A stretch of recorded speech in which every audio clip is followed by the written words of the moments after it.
Lou, when it comes to Charvarius' third concussion in a matter of months, I guess how do you I guess feel for a guy like that, just beyond the football part, just the life part when it comes to something like that? Because he did say after his second concussion that he contemplated retirement. Yeah, I think that that's what's most important and what's most paramount right now is how he is as a human. Forget about the football player part of it, you know. I really just want him to be okay, and that's what's most important. We're dealing with all that right now. Getting to the football part for a minute, I thought the guy had a one-handed catch, which was great. But other than that, I thought Mooney did a heck of a job on Sunday, and it's just unfortunate. I just want what's best for him and his family. Steven. Hey Lou, along the same lines, there were some plays that were made that maybe were just great throws, great catch. I don't know, but Mhm. what did you walk away with in terms of assessment watching the tape, just generally?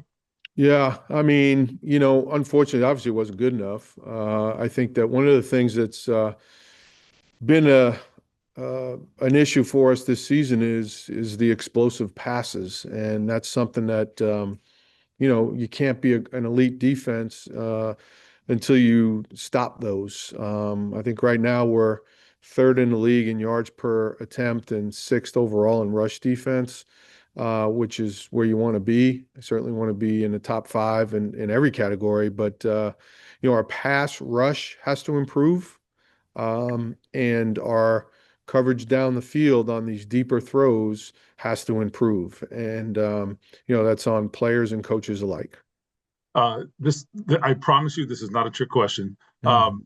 It's obviously widely known that Philip Rivers is under consideration for the Colts. I'm not asking you about where that stands, but Mhm. you played against or you coached against him, I'm sure, Yes. multiple times. Do you have any recollections of just game planning and coaching against him, and just what that was probably not the most fun experience in the world, I bet.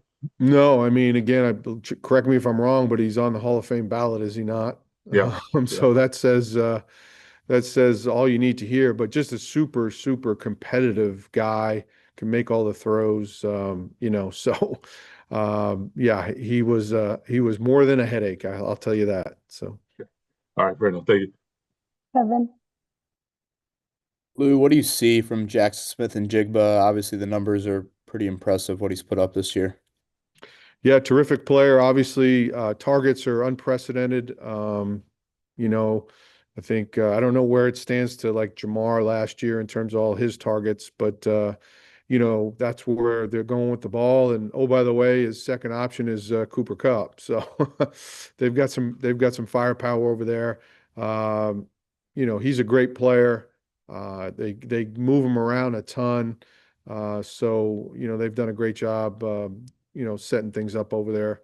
And Clint Kubiak does a heck of a job overall with their offense, but he's a special player, and they've done a great job offensively all year.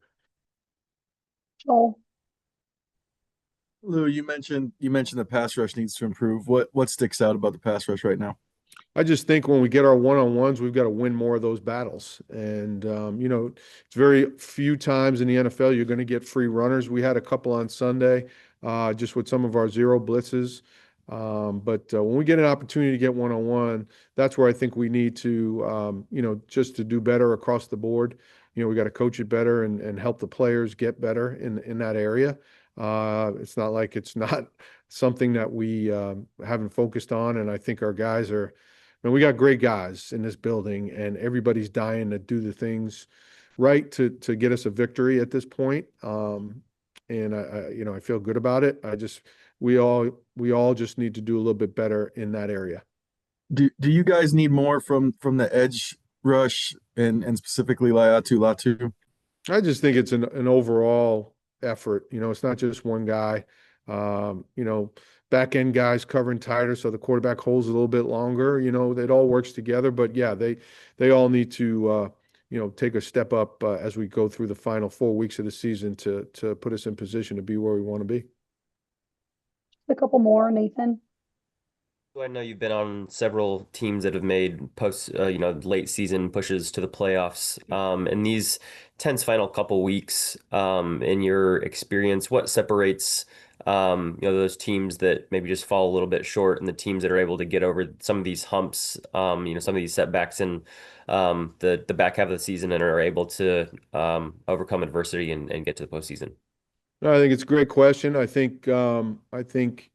and foremost, you want to be the team that doesn't have any really unforced errors. You want to make the other team make the error, and you want to play as clean of a game as possible. And I think it really doesn't change, but the takeaways late in the season, boy, the taking possessions away from a explosive offense, that I know was critical for us in Cincinnati when we went on some of those playoff runs. I think that those things, they're so important in the regular season, but in these playoff type games here late in the year where everything is a playoff game, those possessions are so precious. We've got to make sure that we limit them and take the ball away at a higher level than we've been doing. And then follow-up question on Charvarius Ward. I know he'd spoken to us last week saying that he still felt like he was working back into things, was expecting more from himself. Obviously, you guys got the news yesterday that he was in protocol, but before that, did you see something in his third game back on Sunday that pointed signs to him continuing to make those improvements and get closer to being back to his normal self before he suffered whatever he suffered? Yeah, I did. Again, I thought they had the one-handed catch that was a great catch. I mean, that's going to happen in this league, but everything else that was thrown his way, he contested and knocked the ball down. And so you saw, the Mooney that we know. So I thought the arrow was up for sure. So, but as we mentioned earlier, I think our main focus right now is just to make sure he's okay, as a human being, not as a football player. Thanks. Thanks, Lou. That'll do it for today. Thank you, guys. Appreciate it.